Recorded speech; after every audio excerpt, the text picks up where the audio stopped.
Hello, everyone, and welcome to today's session.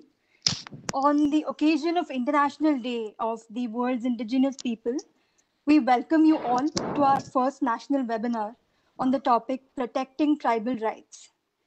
Uh, Let me introduce our panelists today. On our panel today, we have retired Honorable Justice Ramalingeshwar Rao and the renowned tribal rights activist, Mr. Girish Kuber. Our first speaker, Mr. Girish Kuber, hails from Satara district in Maharashtra and has completed his MSc in 1975 from Pune University. He is now a full-time worker of Akhil Bharatiya Vanvasi Kalyan Ashram and has the responsibility as Janjati Hitraksha Pramukh. This organization aims to make self-reliant, educated, and empowered Janjatis. He is currently based in Bhopal. We welcome you, sir. Coming to our second speaker, retired Justice Ramalingeshwar Rao completed his LLB and LLM in International Law from Osmania University at Hyderabad. Soon after enrolling as an advocate in 1992, he joined the office of Shri Justice A. Venkataramani Reddy in 1994. In 1987, he set up an independent practice. Since then, he has actively practiced in all branches of law until his elevation as an additional judge of the High Court of Andhra Pradesh, sworn in as such in 2013. He then, in 2016, was appointed as a judge of the High Court of Judicature at Hyderabad for the states of Andhra Pradesh and Telangana. We welcome you too, sir. Think India NLUO is honored and blessed to have you both as our panelists. Keeping this in mind, I'd humbly request all our audience to kindly mute their mics. Uh, Also, I'd now like to introduce Mr. Ganesh Ture Rao, our national in charge of Think India, Mr. Shivam Namaste. Raghuvanshi, national co-convener, Think India, and Mr. Om Priyadarshi, Odisha State Convener for Think India. Om Priyadarshi, sir, I request you to brief us about Think India and its activities. Over to you, sir. Okay. सभी को नमस्ते. आज world engineers day तो और NLU Orissa का आज पहला chapter शुरू है. आज इनॉग्रेशन टॉक है.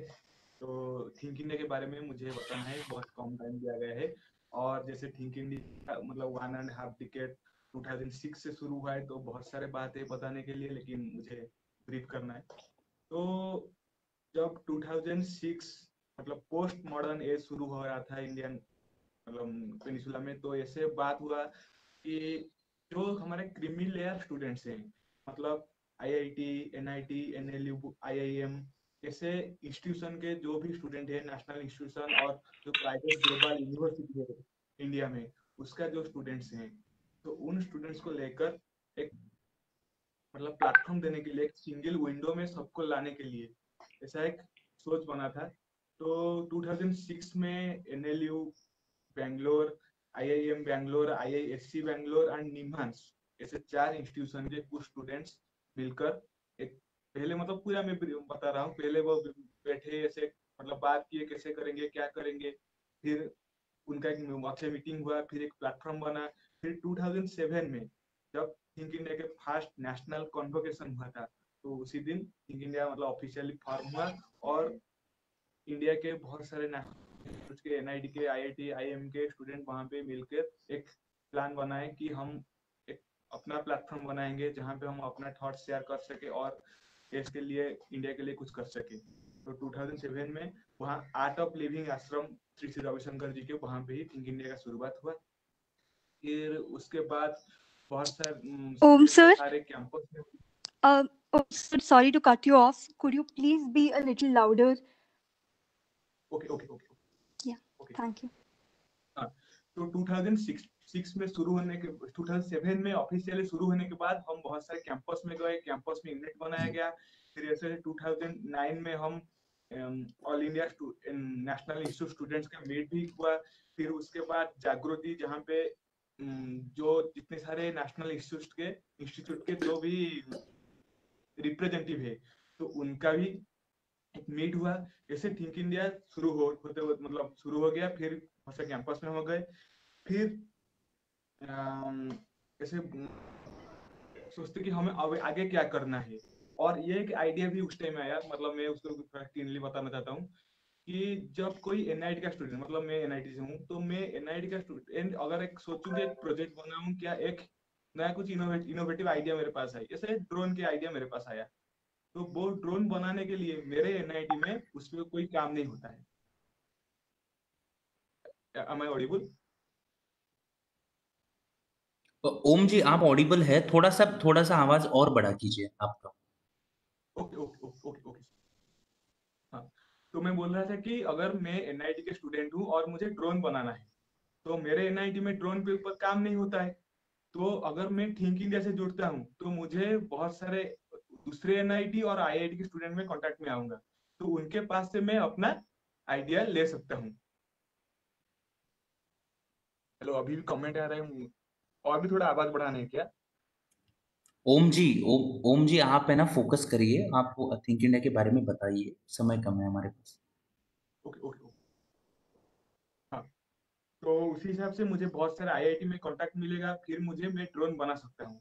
फिर आता है, मैं अगर ड्रोन बना भी लिया, तो उसको मार्केटिंग कैसे करना है और उसको ज्यादा प्रोडक्शन कैसे करना है, तो उसके लिए हमें आईआईएम के स्टूडेंट का कांटेक्ट चाहिए। तो इसीलिए आईआईएम के स्टूडेंट भी हमारे साथ थिंक इंडिया प्लेटफॉर्म में है। फिर जब ड्रोन टोटल बन गया, उसका मार्केट मतलब प्रोडक्शन भी शुरू हो गया, फिर उसको कैंपेन कैसे करें, उसके लिए हमें जर्नलिज्म स्टूडेंट चाहिए, पीआर में काम करने के लिए स्टूडेंट चाहिए। तो उसी हिसाब से हमें आईआईएमसी, जो Indian institute of mass communication, उसका भी स्टूडेंट मतलब स्टूडेंट का हेल्प चाहिए। यही सोचकर थिंक इंडिया बनाया गया था, क्योंकि सारे स्टूडेंट एनएलयू हो, और उसमें लीगल काम भी रहता है प्रोडक्शन में और मार्केटिंग में, उसके लिए एनएलयू का स्टूडेंट की हेल्प चाहिए। तो यही सोच के थिंक इंडिया शुरू हुआ था। फिर मैं थिंक इंडिया के बारे में शॉर्ट, बहुत टाइम कम है, तो थिंक इंडिया में एक किंग टॉक्स होता है, वो आपको यूट्यूब में हमारा वीडियो मिल जाएगा, जिसमें से टॉक्स हुए हैं, नॉलेज, इनोवेशन और नेशनलिज्म।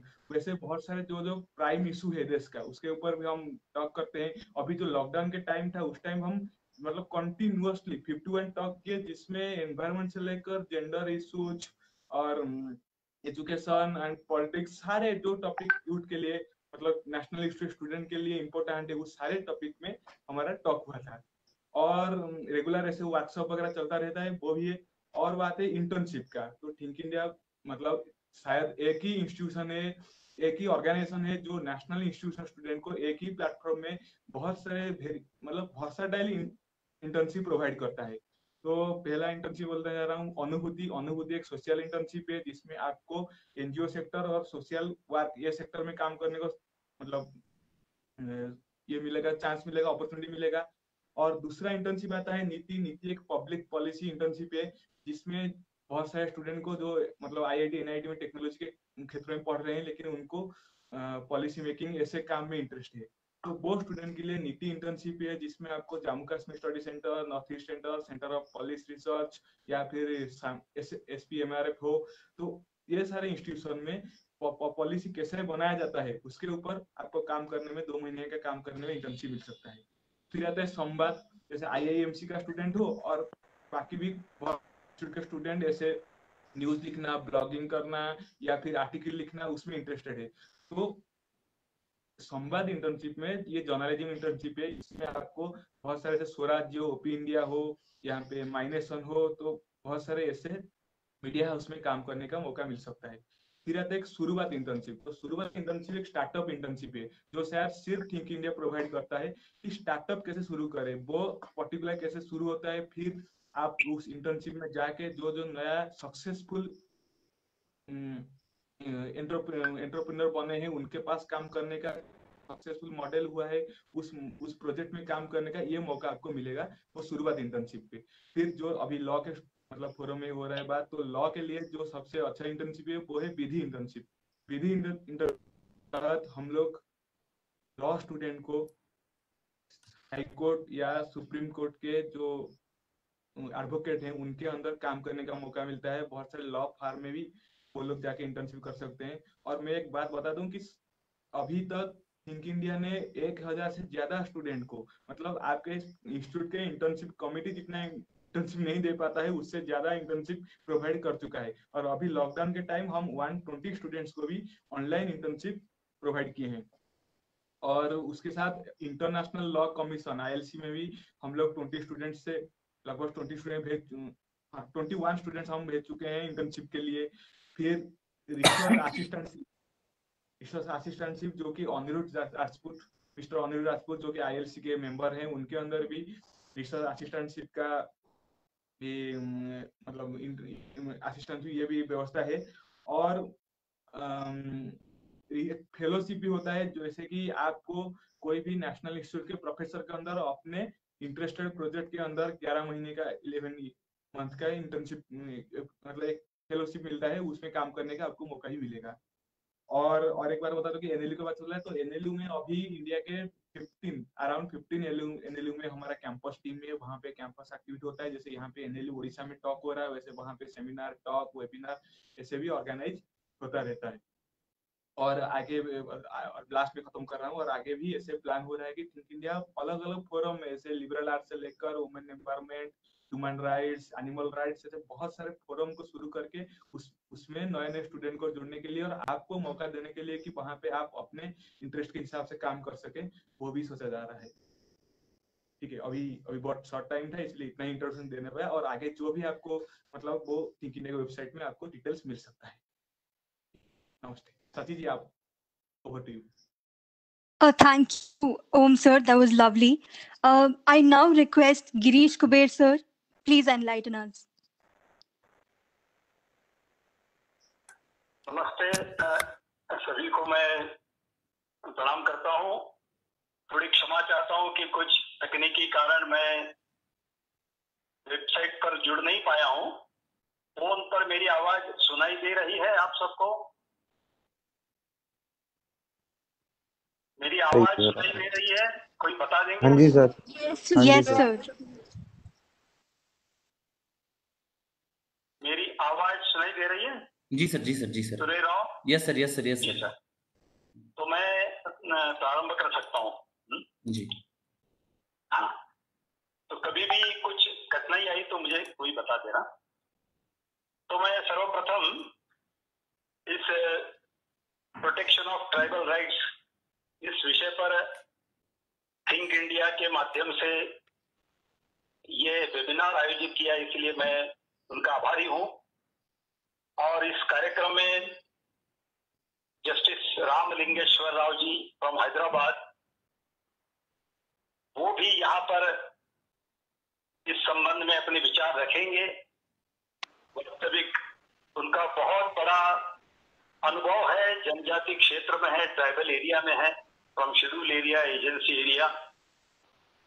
तो उनसे आपको और अधिक जानकारी प्राप्त होगी। मैं कुछ इस कल्याण आश्रम के माध्यम से ट्राइबल राइट्स को लेकर जो कार्य चल रहा है और जिसकी आज आवश्यकता है, और एक बहुत अच्छी बात है कि थिंक इंडिया के माध्यम से नेशनल लॉ यूनिवर्सिटीज के जो युवा वकालत करने वाले अधिवक्ताओं और आगे चलकर अलग अलग इस न्याय के क्षेत्र में जाना है, ऐसे सब लोग यहाँ पर जुड़े हैं। मैं प्रारंभ में ये थोड़ा सा कहना चाहता हूँ कि who are the scheduled tribes. Scheduled tribes के बारे में बहुत सारी भ्रांतियां हैं। इमेज एंड रियलिटी, इसमें बहुत अंतर है। लोगों को लगता है कि ट्राइबल्स बहुत आलसी है, गांव जंगल में रहते हैं, शहर में आना नहीं चाहते हैं, वही जंगल की जड़ी बूटी घास फूस पर रहते हैं, बीमार हो गए तो वही झाड़ फूक ओझा के पास जाते हैं। ये एक साधारणतः ऐसी एक धारणा है, किंतु हम जब प्रत्यक्ष अनुभव करते हैं तब यह जनजाति समाज का जो कल्चर है कितना रिच है। हम जिसको भारतीय संस्कृति बोलते हैं, उसका प्रत्यक्ष दर्शन जहां होता है यह एक जनजाति क्षेत्र है। लेकिन ये इनके जो राइट्स के प्रोटेक्शन की बात क्यों हो रही है? तो संक्षिप्त में केवल मैं इतना कह चाहूंगा, आप सब लोग जानते हैं और पढ़ भी सकते हैं कि वास्तविक ये ट्राइबल्स जो है वो तो राजा ही थे, क्षत्रिय थे। फिर रानी दुर्गावती हो मुगल के समय में, बिरसा मुंडा हो, तिलका मांझी हो, नागालैंड की रानी गैडिली हो, मतलब हजारों साल से जिन्होंने अपनी देश सीमा की रक्षा की, ऐसे राजा थे।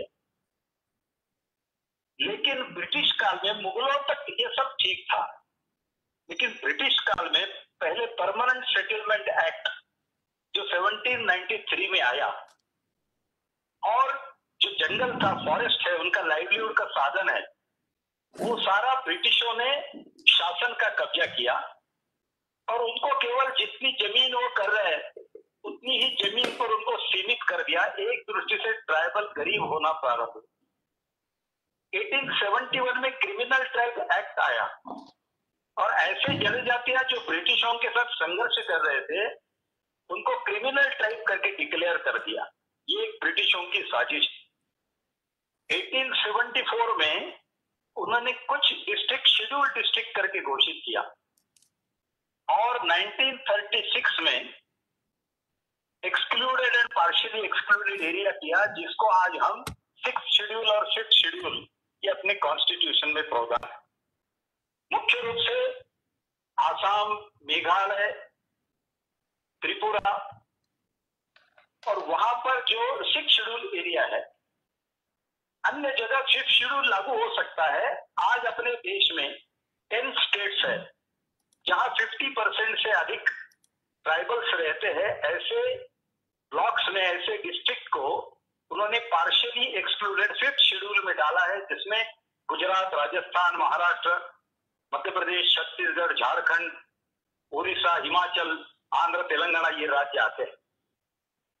लेकिन वहां उन्होंने एजेंट नियुक्त किए। ब्रिटिशों ने ये बताया कि हम ब्रिटिश कानून लागू नहीं करेंगे, लेकिन एजेंट के माध्यम से वहां का सारा रिसोर्सेस है, लकड़ी है, खनिज है, वो सब उसका शोषण होना शुरू हुआ। और इन सब कारणों से ऐसे बहुत से वर्णन कर सकते हैं कि जो राजा जनजाति समाज था वो गरीब होना प्रारंभ हुआ, उनकी डेवलपमेंट भी नहीं हुई और जो अलग शहरों को जो बढ़ावा मिला आज के आधुनिक विकास में वो पीछे रहे। और इसलिए जब 47 में अपने देश आजाद हुआ तब लगभग 165 डेज जो कॉन्स्टिट्यूशनल असेंबली डिबेट चली, उसमें एबी ठक्कर कमेटी के माध्यम से ये पार्शियली एक्सक्लूडेड का सर्वे हुआ और ये क्षेत्र फिर 5वीं अनुसूची में आया। गोपीनाथ बारदोली जी के कमेटी ने जो एक्सक्लूडेड एरिया नॉर्थ ईस्ट का है उसको 6th शेड्यूल में डाला। ये किस लिए किया? तो ये मुख्य कि क्यों प्रोटेक्ट करना है, तो ट्राइबल राइट्स किस लिए है?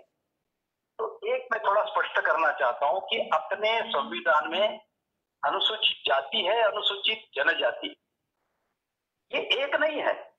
अगर सब ही पिछड़े होते, सभी अगर आर्थिक दुर्बल केवल होते तो सबकी एक ही सूची बनाते।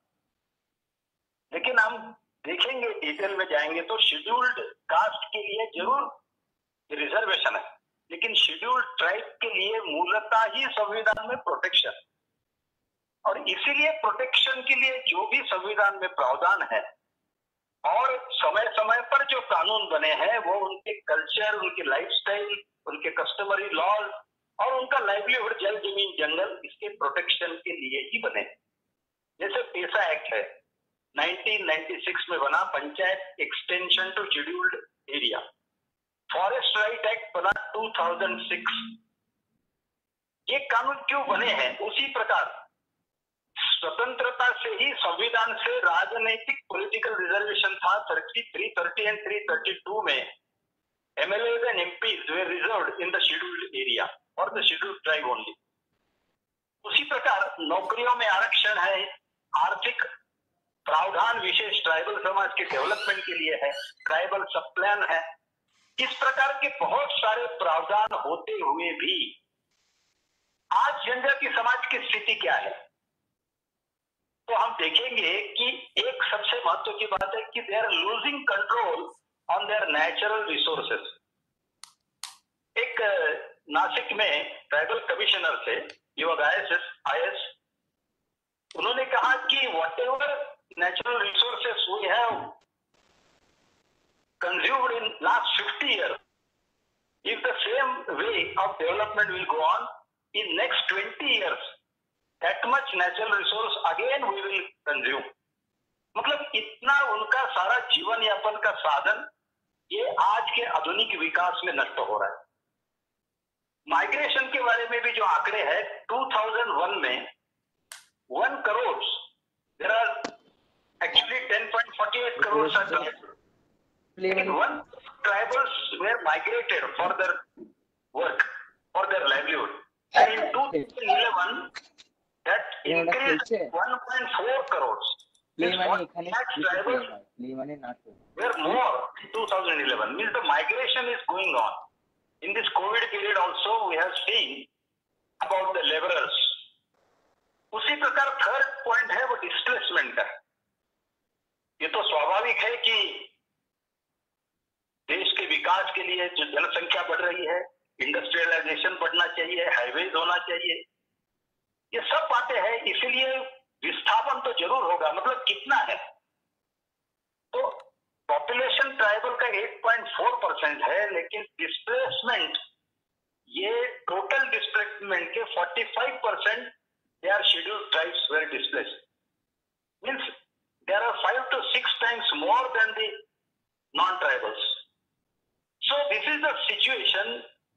और ये आज स्थिति है, लेकिन ये होने के बाद भी कानून तो बहुत सारे हैं डिस्प्लेसमेंट के लिए, रिहेबिलिटेशन रिसेटलमेंट का है, लेकिन उसकी स्थिति हम प्रत्यक्ष जाकर देखेंगे तो पता चलेगा। एक फैक्ट फाइंडिंग कमेटी हैदराबाद से ही जस्टिस गोपाल जी के अध्यक्षता में हुई थी।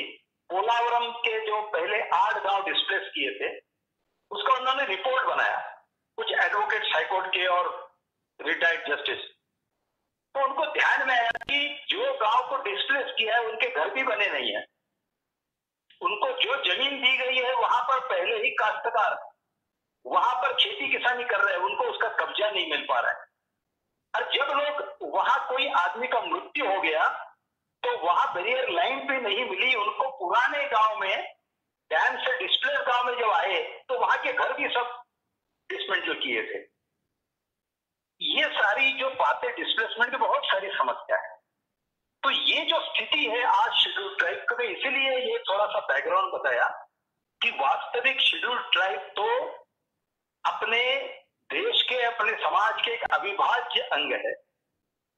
देयर आर नगरवासी, ग्रामवासी एंड वनवासी, ऑल आर भारतवासी। ये विचार से हम देखेंगे तो जो कॉन्स्टिट्यूशन में जो फर्स्ट लाइन है, आप सब लोग अच्छी तरह से जानते हैं कि we the people of India ऐसे कहा है। मतलब ये संविधान में जो भी प्रावधान है ये तो हम भारत के सारे नागरिकों ने एक्सेप्ट किया है। इस संविधान के अनुसार हम चलेंगे और हम सब लोगों ने ये मान्य किया है कि शेड्यूल्ड ट्राइब का विशेष कल्चर है, वो प्रोटेक्ट करने के लिए उसको शेड्यूल्ड एरिया घोषित किया है। Tribal land cannot be transferred to the non tribals. वहां के उनके कस्टमरी लॉज प्रिवेल करेंगे। हिंदू कोड बिल में तो सब आता है, लेकिन ट्राइबल्स का अगर कोई कस्टमरी लॉज है तो उसके अनुसार उनको मैरिज और इन सारी बातों में न्याय मिलेगा। तो ये जो प्रोटेक्शन है, उनका लैंग्वेज है, उनके कल्चर का भी प्रोटेक्शन है। इसके लिए कुछ कानून बने हैं, मैं केवल कुछ उल्लेख कर रहा हूं। जैसे ये पेशा कानून है, panchayat extension to scheduled area, क्योंकि शेड्यूल्ड एरिया में मोर देन 50% एसटी ट्राइबल्स लोग रहते हैं। उनके कुछ कस्टम्स है, कस्टमरी लॉज है, उनके गांव का मुन्ना है, प्रधान है, पटेल है, गांव में कोई भी झगड़ा है आपस में बैठकर सुलझाते हैं। गांव में सामूहिक पूजा होती है, नया अनाज आता है, सामूहिक मिलकर पूजा करते हैं। आमा पूजा भी होती है बस्तर में कि जब तक आम वृक्ष की पूजा नहीं होगी तब तक नहीं तोड़े। ये सारे जो नियम है वो प्रकृति की सुरक्षा के लिए है। और ये भी देखना चाहिए कि tribal culture is to protect the nature also. तो उनकी जो संस्कृति है और उनका जो फेथ है या धर्म हम जिसको बोलते हैं, इसको हम अलग नहीं कर सकते। They are not nature worshipper, they are God worshipper. ये जो पूजा वो करते हैं, गॉड की पूजा करते हैं, ईश्वर की, वो प्रकृति के रूप में ही उसको ईश्वर को देखते हैं, क्योंकि पीढ़ियों से वो चलते आए हैं।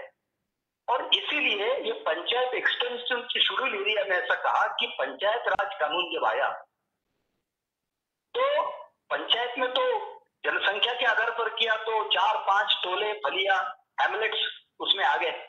जैसे बस्तर में देखेंगे तो कोई भतरा है, कोई हलबा है, कोई गोंड है।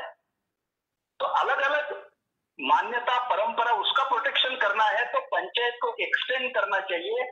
परंपरागत जो गांव है, जो हैमलेट है, जो अपनी परंपरा से सारे बातों को सुलझाता है, उसको ग्राम की मान्यता देना चाहिए। उनके नेचुरल रिसोर्सेस है, उनका माइनर माइनिंग है, माइनर फॉरेस्ट प्रोड्यूस है, उनका मनी लेंडिंग का है, उनका लैंड एलिवेशन है, ये सारे बातों के लिए ग्राम सभा को विशेष अधिकार दिए। लेकिन हम देखेंगे कि 1996 में ये एक्ट आया, इसके पहले बार नियम आंध्र में बने 2011, मतलब 15 साल उसके नियम ही नहीं बने। शरीर दे दिया लेकिन हाथ पांव ही नहीं दिए तो चले गए कैसे जनजाति समाज। ये सारा गवर्न करने के लिए उनको अधिकार तो कानून ने दिए लेकिन नियम नहीं बने। 2014 में महाराष्ट्र में बने, 16-17 राजस्थान गुजरात में बने, आज तक मध्य प्रदेश, छत्तीसगढ़, झारखंड में ये पेशा के नियम ही नहीं बने। तो वो परंपरागत गांव को जो संवैधानिक अधिकार है वो वहां तक पहुंचा ही नहीं।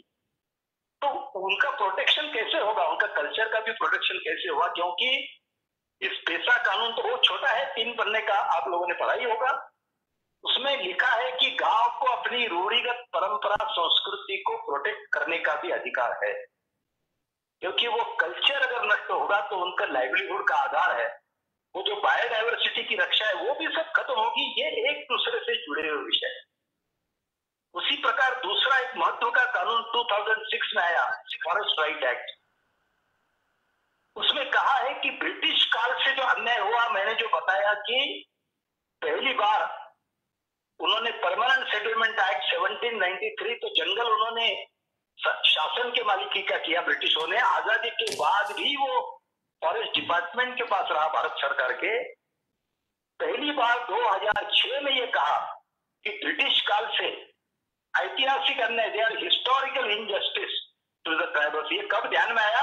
आजादी के बाद, इतने 50-60 साल के बाद 2006 में पार्लियामेंट को याद आया कि हिस्टोरिकल इनजस्टिस हो रहा है, और उन्होंने कहा कि ये आज गांव को they can regenerate, they can protect, they can conserve, they can manage all traditional forest resources which they have been traditionally protecting and preserving. तो जब इतना सारा माइग्रेशन हो गया, इतना सारा डिस्प्लेसमेंट हो गया, नेचुरल रिसोर्सेस खत्म हो गए, उसके बाद उनको ये सारे कम्युनिटी रिसोर्सेस का पूरा अधिकार 2006 में दिया। लेकिन आज उसकी भी क्या स्थिति है? 2006 के बाद भी आज 14 साल हो गए हैं, 10% भी इसका इम्प्लीमेंटेशन नहीं हुआ है। और अलग अलग डिपार्टमेंट्स, ये लीगली जो बातें आते हैं जिसमें इंटरवेंशन की ज्यादा आवश्यकता है, कि इसके जो नियम बनाते हैं, तो महाराष्ट्र और मध्य प्रदेश शासन के फॉरेस्ट मिनिस्ट्री ने, फॉरेस्ट डिपार्टमेंट ने 1927 के कानून से जो एक ग्राम वन का प्रावधान था, उसके अंतर्गत उन्होंने village forest rule gram one बनवाया। अभी ये 2006 का सेंट्रल एक्ट है और ये 1927 का एक प्रावधान है, उसके अंदर वो नियम बनाते हैं और उसको ओवरऑल कर रहा है, क्योंकि जनजाति समाज तो जानता ही नहीं है। वो फॉरेस्ट गार्ड जो बोलेगा तो भाग जाएगा, जो मांगेगा उसको मुर्गा देना है या बकरी देना है वो दे देगा। ऐसे स्थिति में फॉरेस्ट मिनिस्ट्री ये कहती है कि माइनर फॉरेस्ट प्रोड्यूस का इज द ओनर, मालिकाना अधिकार, लेकिन बहुत सारे राज्यों ने बांस है, बैम्बू, तेंदुपत्ता, ये सारा उन्होंने नेशनल करके डिक्लेयर कर दिया और शासन ही उसका व्यापार कर रहा है, ये मालिकाना अधिकार दे नहीं रहा है। इस प्रकार की स्थिति हमको ध्यान में आती है। उसी प्रकार ये फॉरेस्ट राइट एक्ट में बताया है कि 2006 के पहले जितने भी लैंड पे वो खेती कर रहे हैं, वहां वो खेती कर सकते हैं, वहां निवास कर सकते, स्पष्ट होने के बाद भी कच्चा घर बनाना कि पक्का घर बनाना, इसलिए बहुत सारे घर डिसमेंटल किए। ये इंडिविजुअल फॉरेस्ट राइट ये नहीं, आप लोग जानते होंगे कि फरवरी 2019 में सुप्रीम कोर्ट का एक डिसीजन आया, 11 लाख शेड्यूल्ड ट्राइब्स लोगों के ये फॉरेस्ट राइट एक्ट के इंडिविजुअल जो टाइटल्स मांग रहे थे उसको मना कर दिया, उसको उनको वेकेट करने के लिए सुप्रीम कोर्ट ने ऑर्डर। कल्याण आश्रम ने, बहुत सारे संगठनों ने जाने के बाद उसको अभी स्टे मिला है, वो गोइंग ऑन, वो केस चल रही है।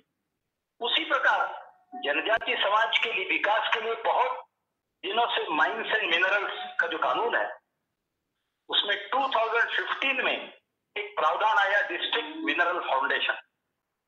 मतलब माइंस से जो भी रॉयल्टी शासन को देते हैं उसका 10%, अगर 1 करोड़ रॉयल्टी शासन को दिया तो 10 लाख उस जिले के कलेक्टर के पास जमा होता है, डिस्ट्रिक्ट मिनरल फाउंडेशन के ट्रस्ट में, जिसका कलेक्टर अध्यक्ष होता है।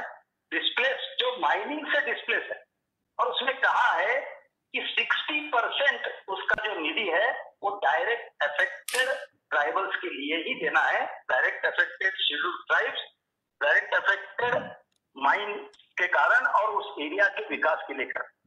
और आपको आश्चर्य होगा 2015 से 2019 4 इयर्स में ये राशि है 32,000 करोड़। ये पार्लियामेंट में कहा है 32,000 करोड़ इतना डिस्ट्रिक्ट मिनरल फाउंडेशन है, लेकिन उसके रूल्स क्या बनते हैं हर स्टेट में? ये रूल्स बनते हैं तो छत्तीसगढ़ में तो उन्होंने ये डीएमएफ के फंड से रेल लाइन बिछा दी। कहीं लोगों को उज्ज्वला गैस का सब्सिडी देना है तो शासन डीएमएफ फंड से दे रहा है। इतना ही नहीं, किसी मंत्रियों के कार्यक्रम है तो टेंट भी डीएमएफ के फंड से टेंट खड़ा कर रहा है। तो ऐसे जो प्रावधान है उसका भी कैसा वायलेशन होता है, इसके लिए वो नियम ही कुछ इस प्रकार से गलत बनाते हैं जो कानून के अनुसार नहीं। उसी प्रकार और एक बड़ी समस्या ट्राइबल क्षेत्र में फेक कास्ट सर्टिफिकेट। एक फॉल्स जनजाति जो शेड्यूल्ड ट्राइब है वो राष्ट्रपति से नोटिफाइड है, लेकिन कुछ उसके सम नाम जिनके है वो अपना नाम बदलकर, अपनी जाति को बदलकर उस शेड्यूल्ड ट्राइब जाति का नाम लिखकर उसका लाभ ले रहे हैं। महाराष्ट्र में ऐसे 60,000 लोग, कर्नाटक में, उत्तर कर्नाटक में ऐसे 40,000 लोग हैं जिनके सुप्रीम कोर्ट में भी केसेस पेंडिंग है। बिहार में भी, मतलब चीफ सेक्रेटरी ने एक पत्र निकाल दिया, वो लोहारा एंड लोहरा, आखिरी में अंग्रेजी में ए है, लेकिन उन्होंने कहा यही लोहार है, और जो LOHR लोहार है उनको भी उन्होंने शेड्यूल्ड ट्राइब में डाल दिया, जो लाखों लोग हैं। तो पॉलिटिकल इंटरेस्ट के कारण ये सब बातें होती है।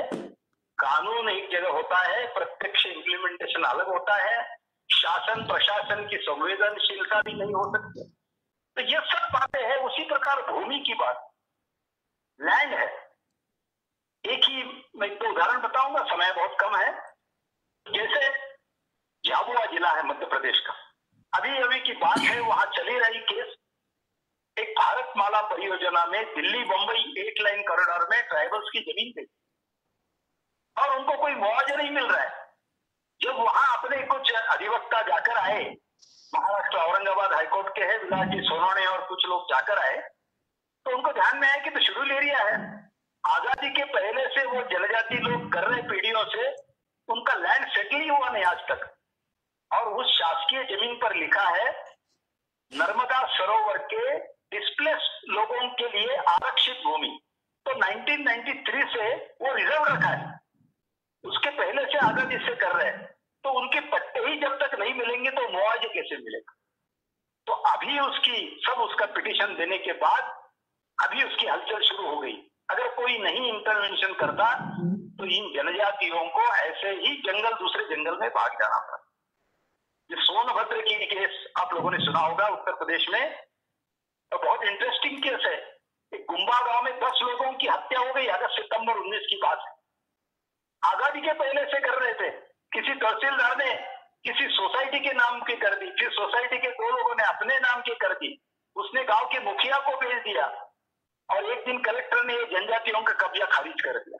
वो पीढ़ी से कर रहे हैं, उनको पता है कि आप राजा को टैक्स देते थे, अभी सोसाइटी को दो, सोसाइटी के बदले 2 लोगों को दो। लेकिन उनके राइट्स कभी भी सेटल नहीं हुए। तो ये ट्राइबल के लैंड्स को जो प्रॉब्लम है, ये भी एक बहुत बड़ा इश्यू है, इसीलिए जल जमीन जंगल की लड़ाई करते हैं।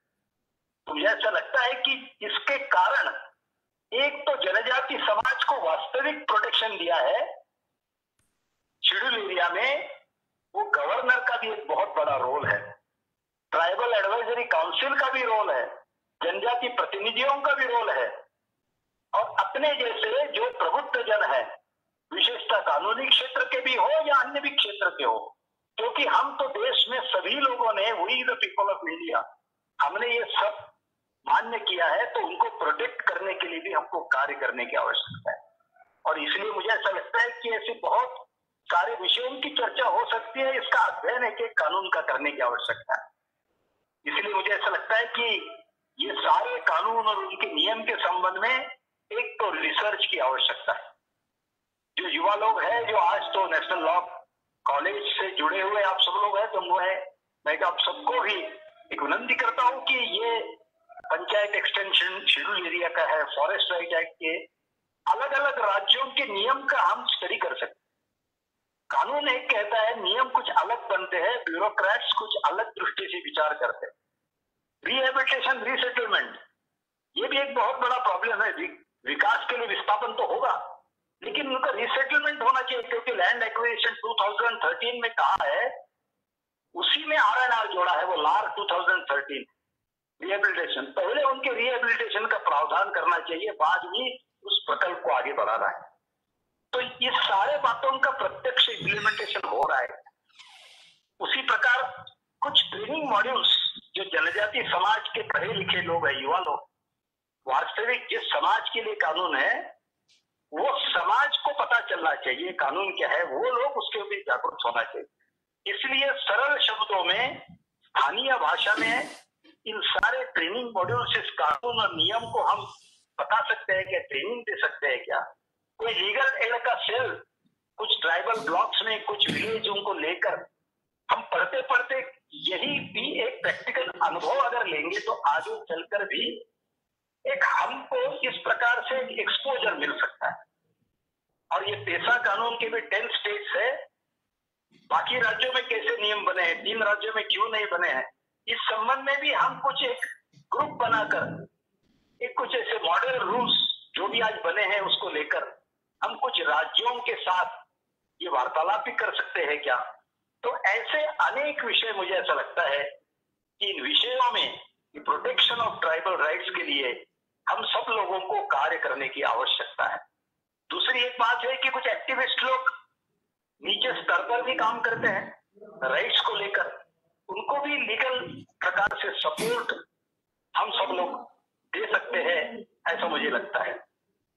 और एक आखिरी बात मैं ये कहना चाह रहा हूं कि ये सब प्रोटेक्शन ऑफ ट्राइबल राइट्स जो है, अगर ये नहीं होता है तो आज जो जनजाति क्षेत्र में जो स्थिति निर्माण हुई है, अनरेस्ट इन ट्राइबल एरिया, आज ही 9 अगस्त है, आज देश भर में जो जनजाति समाज भ्रमित हो रहा है कि ये विश्व मूल निवासी, वर्ल्ड इंडिजिनस डे, आप सब लोग प्रबुद्ध जन है, इंडिजिनस डे ये भारत को लागू ही नहीं होता। विश्व भर में जो मूल संस्कृति थी, रेड इंडियंस हो, ड्रैगन्स हो, उनको जिन्होंने नष्ट किया यूरोपियन संस्कृति ने, उन्होंने रिवोल्ट करते हुए अपना इंडिजिनस डे मनाना प्रारंभ हुआ, तब सारे देशों ने मिलकर एक चार्टर बनाया। लेकिन हमारे यहाँ हम सभी मूल निवासी, इस देश में रहने वाले नगरवासी, ग्रामवासी, वनवासी, हम सारे यहाँ के मूल निवासी, इस देश में कोई भारतीय नहीं। राणा प्रताप भील साथ में लड़े, शिवाजी महाराज मौर्य लड़े, लेकिन यहाँ वहां के मूल निवासी और यहाँ के जनजाति जोड़ना चाह रहे हैं। और वहां जो अधिकार दिए हैं ये विश्व मूल निवासी चार्टर में, कि अगर किसी जाति को लगता है कि हम देश से अलग होंगे, सॉवरेनिटी का अधिकार भी दिया है। लेकिन भारत सरकार का ये लिखित स्टैंड है कि हमारे देश में हम सभी मूल निवासी है, हमारे देश के लिए इंडियन डे लागू नहीं होता है। लेकिन आज इस प्रकार से हम मूल निवासी, बाकी सब बाहर से, इस प्रकार से विद्रोह खड़ा करने का भी प्रयास चल रहा है। इसका ये भी कारण है कि संविधान ने दिए और उसके बाद में अलग अलग कानून तो बनाए, लेकिन उसका क्रियान्वयन नहीं हो रहा है। इसलिए जनजाति समाज के पढ़े लिखे लोगों के मन में ये भाव पैदा करने के लिए अराष्ट्रीय शक्तियां ये सफल होती है कुछ जगह, और इसीलिए मुझे अच्छा लगता है इन सारे ट्राइबल्स के जो कॉन्स्टिट्यूशनल राइट्स है, बाद में आए हुए कानून है, इसको लेकर हम सब लोगों ने अपना अपना रोल अदा करने की बहुत बड़ी आवश्यकता है। हम कुछ नेशनलिस्ट एक्टिविस्ट होने की आवश्यकता है। अधिवक्ताओं को, विशेषतः एडवोकेट्स लोगों को भी इस प्रकार से ह्यूमन राइट्स को लेकर, ट्राइबल राइट्स को लेकर कार्य करने की आवश्यकता है। आज ये बड़ी दुर्दैव की बात है कि एंटी नेशनल एलिमेंट या अन्य विचारधारा के लोग ही इस सारे एक्टिविज्म में ज्यादा सक्रिय है। ये कैसे डिस्प्लेस हो रहा है, कैसे उसका इम्प्लीमेंटेशन नहीं हो रहा है, तो उंगली अंदर जा कैसे सकती है उसी को ढूंढते हैं, और उससे माध्यम से इस समाज को अपने सारे हिंदू समाज से, भारतीय समाज से अलग करने का प्रयास चल रहा है। तो मुझे ऐसा लगता है कि इस दृष्टि से ये आज जो विषय रखा है प्रोटेक्शन ऑफ ट्राइबल राइट्स, इसकी एक बहुत बड़ी आवश्यकता है। जैसे उनके कल्चर प्रोटेक्शन की आवश्यकता है, उसी प्रकार उनके लाइफस्टाइल, उनके जीवन यापन के साधन, उनके जल जमीन जंगल, इसकी भी सुरक्षा होने की आवश्यकता है। और पहले तो लड़ाई वो तीर कमान से लड़े हैं बिरसा मुंडा, लेकिन अभी तो तीर कमान से नहीं चलेगा, अभी तो कागज की लड़ाई है। और इसीलिए कागज की लड़ाई, ये कानून की लड़ाई है। इस लड़ाई में हम सब लोग मिलकर इस सारे जनजाति समाज के अधिकारों को उन तक पहुंचाते हुए, उनको भी सक्षम बनाते हुए हमारे साथ इस देश के विकास में उनको सम्मिलित करने का हम सब लोग प्रयास करें। इतना ही मैं मेरे मन का विचार व्यक्त करते हुए मैं मेरी बात को यहाँ समाप्त करता हूँ। सभी को फिर से एक बार धन्यवाद, नमस्कार।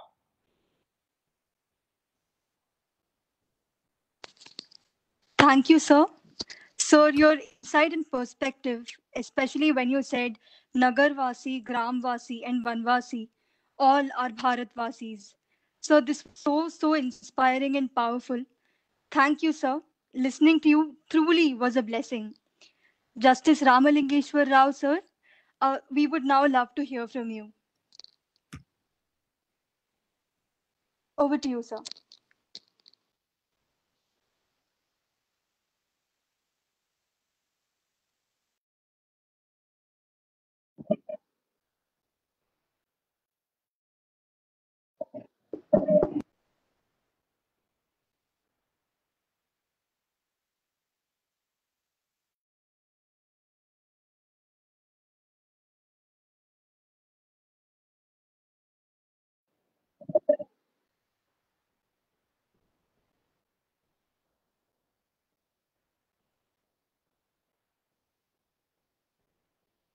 Hello.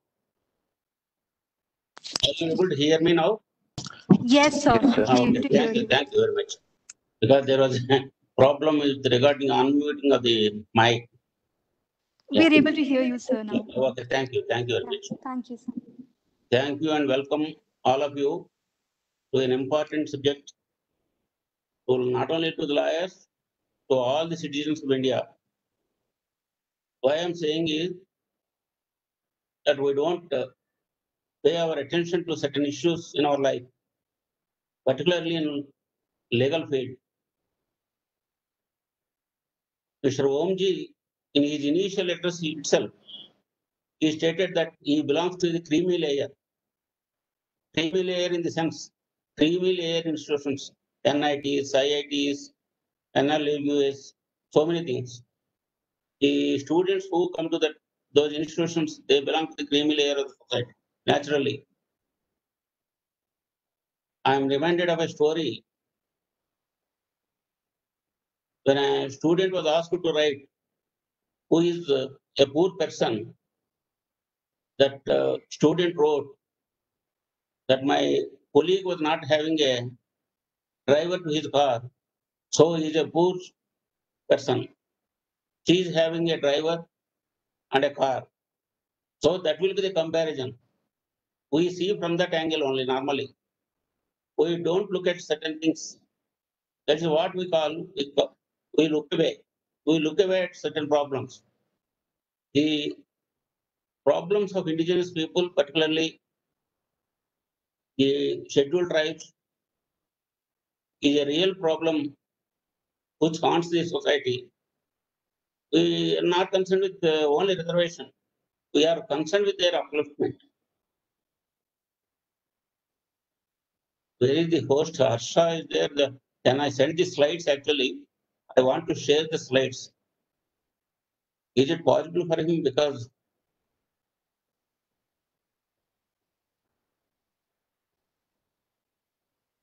Not audible.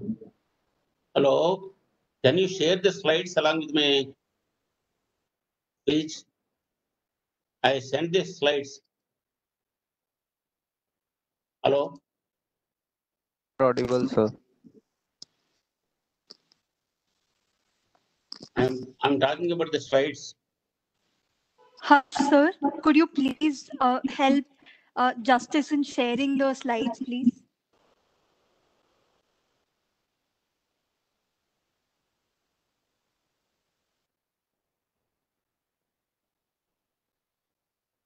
Is it okay now?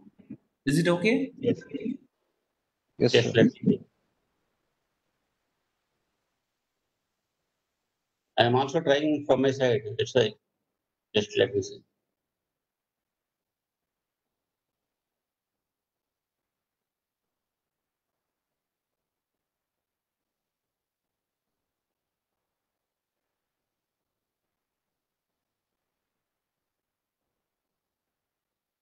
Hello, are you able to see now?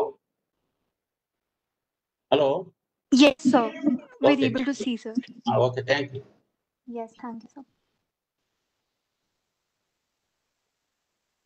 Sri Girish Kuberji told you about several issues concerning the scheduled tribes. Today, in today's meeting, we are concerned with fifth schedule issues only. Fifth schedule issues deals with scheduled areas, whereas the sixth schedule deals with the tribal areas in the northeastern states. So that I want to make it clear in the beginning itself.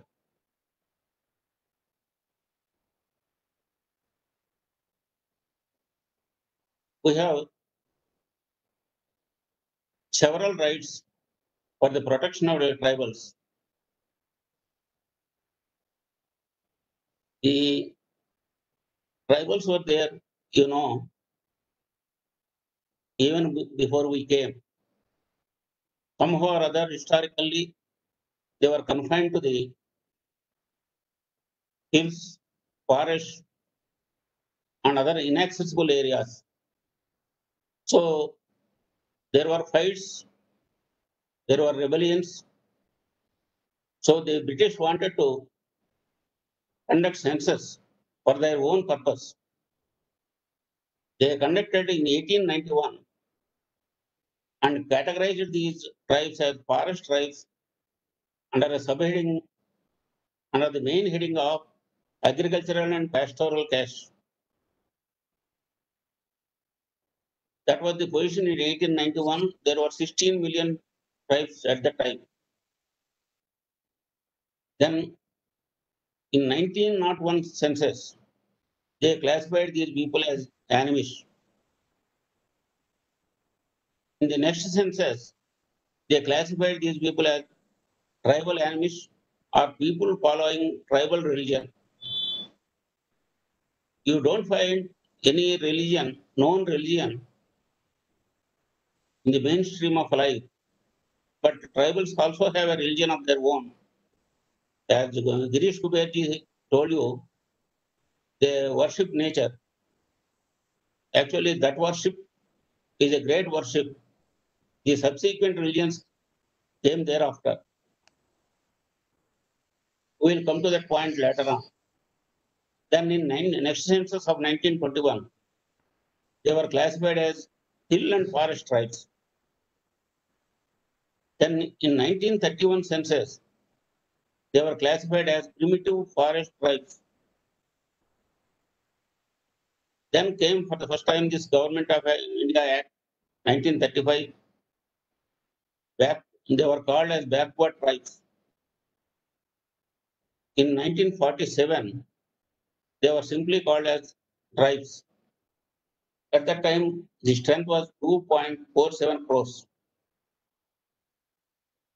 As per the Imperial Gazetteer of India, the tribe is defined. A tribe is a collection of families bearing a common name, speaking a common dialect, occupying or professing to occupy a common territory, and is not fully endogamous, though originally it might have been so. So they will have a small area, their life is simple, they take out their livelihood from the surrounding areas only, and they normally follow the barter system at that time. Now the situation has changed, that is a different matter.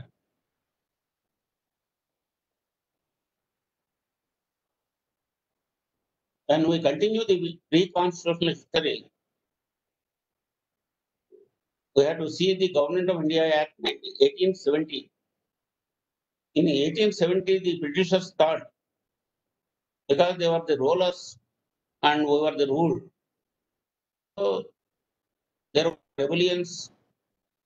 These people, tribals, they even now also they don't like interference from other people because their life is simple and we need not show off or we cannot anyway ameliorate their conditions by imposing our way of life. So the government at that time also the British government thought of taking some remedial measures to safeguard the interests of the tribals in the non-regulatory areas. That was in Government of India Act 1870.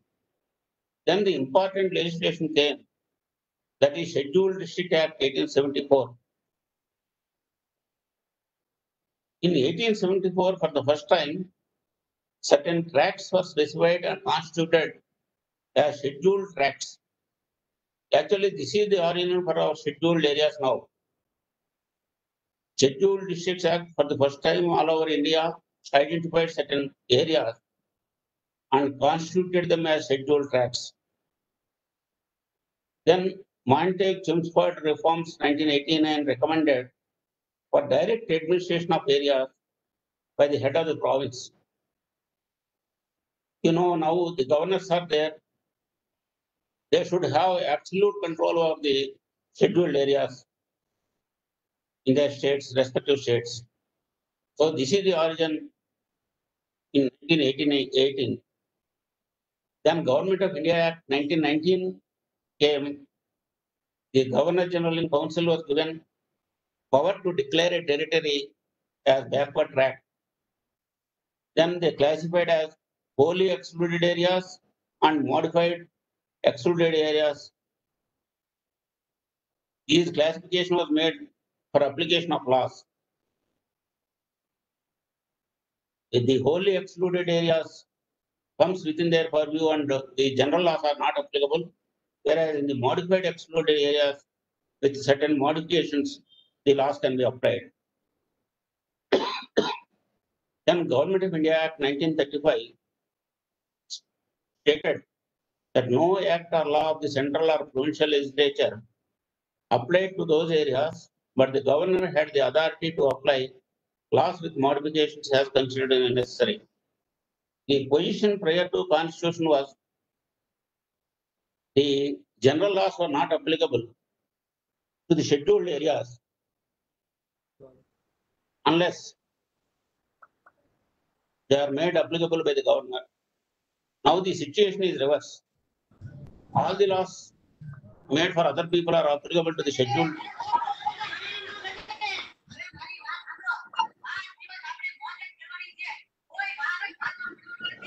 Hello, please ask them most. Request everyone to please keep their mics on mute. Please mute your mics, everyone, please.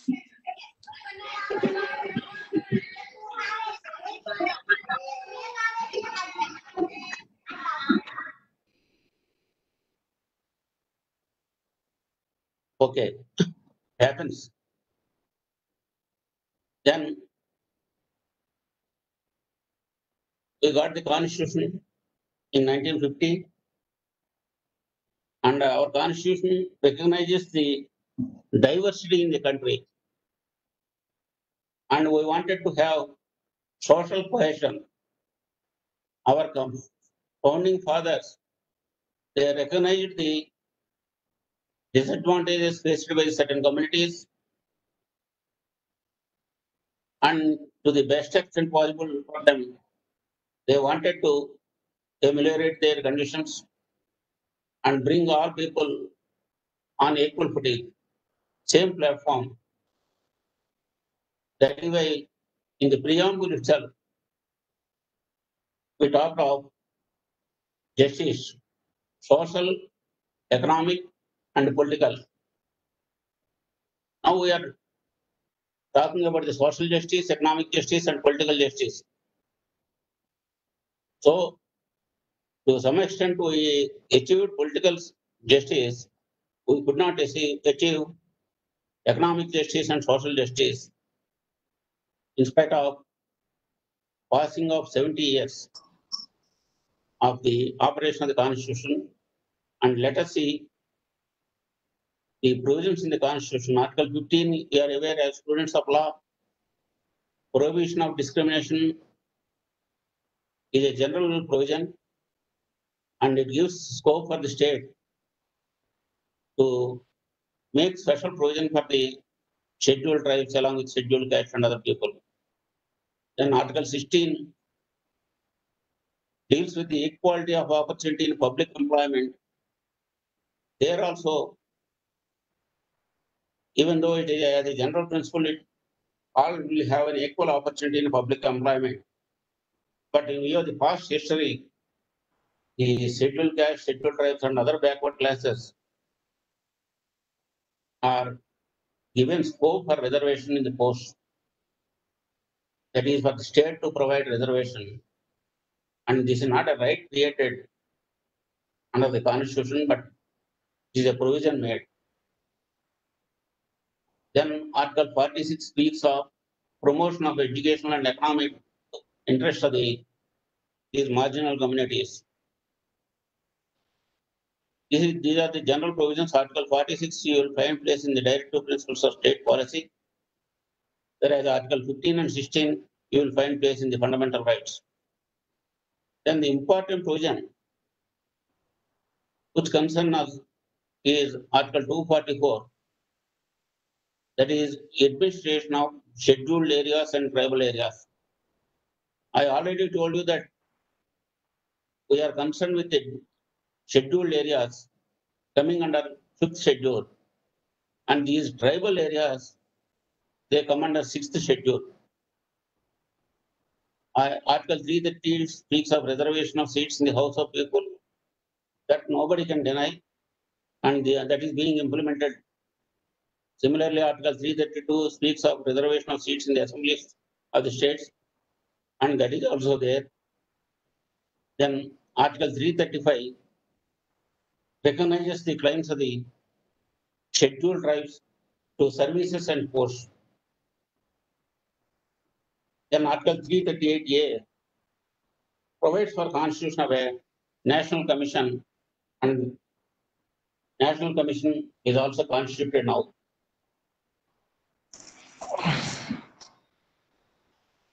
Then Article 339 gives power to the central government over the scheduled areas and scheduled tribes. Then Article 342 gives power for notifying the scheduled tribes. Unless a particular community is notified as a scheduled tribe, that community cannot claim the benefits extended to the scheduled tribes. So this notification is very important. Our Girish Kuberji also spoke of an incident where, because of the similarity of names, some people claim that they also belong to scheduled tribe, even though they do not belong to the scheduled tribe community. Then Article 343D and 343T provide for reservation in panchayats. This is by way of constitutional amendment. You are aware that special provisions were made for panchayats and municipalities, and so far as scheduled areas are concerned, a separate enactment is provided for extension of the Panchayat Raj provisions to the scheduled areas. That also I will deal with partly. Then the important thing we have to see is very small chapter, that is fifth schedule, which deals with the administration and of scheduled areas and scheduled tribes. We are concerned with this only. This is very important. You have to go through that schedule, fifth schedule, and the important four provisions are: Para 3 speaks of a report by the governor to the president, because if you read Para 3 in the light of all the provisions of the fifth schedule, you will notice that governor is another chief minister in respect of scheduled areas, and he should submit a report to the president periodically. So what I think is, in respect of scheduled areas, in the states where scheduled areas are there, the governor should be an active person, but not a retired person or someone who is not interested in active administration. This is an important aspect. He should report to the president periodically, annually, with regard to the affairs of the scheduled areas. Then Para 4 also is an important provision, that is Tribes Advisory Council. This is Tribes Advisory Council is some sort of an assembly. It consists of tribal members, and they will look after the affairs, welfare of the scheduled tribes. Because this Tribes Advisory Council came into existence prior to our Panchayat Raj Extension Act. So these two people, Panchayat Raj Extension Act speaks of Gram Sabha's power, whereas Tribes Advisory Council at the state level speaks of the policy issues and important aspects of the scheduled tribes.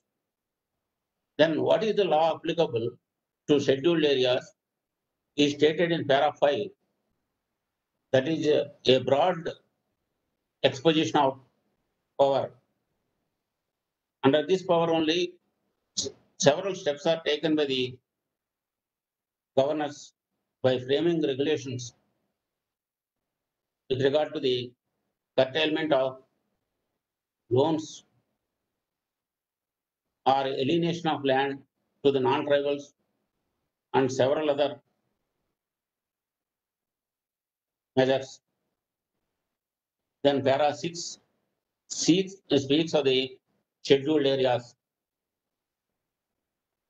Now we have to read Para 6 in relation to the Article 244. So Para 6 speaks of the scheduled areas, and those areas which are notified under Para 6 only can be called as scheduled areas. Then international level, we see the ILO Convention of bearing number 107, that was in 1957. Way back in 1957 itself, the ILO took the problem of the tribals and semi-tribals in independent countries and appealed to the governments to treat them on equal footing with others and promote the social, economic, and cultural development and raising their standards of living. And also creating possibilities of national integration. We cannot treat the tribals as separate people by confining them to the scheduled areas, but slowly they should merge with the other members of the society and they should come out. That was the intention of the constitution matter as well as the ILO. Then,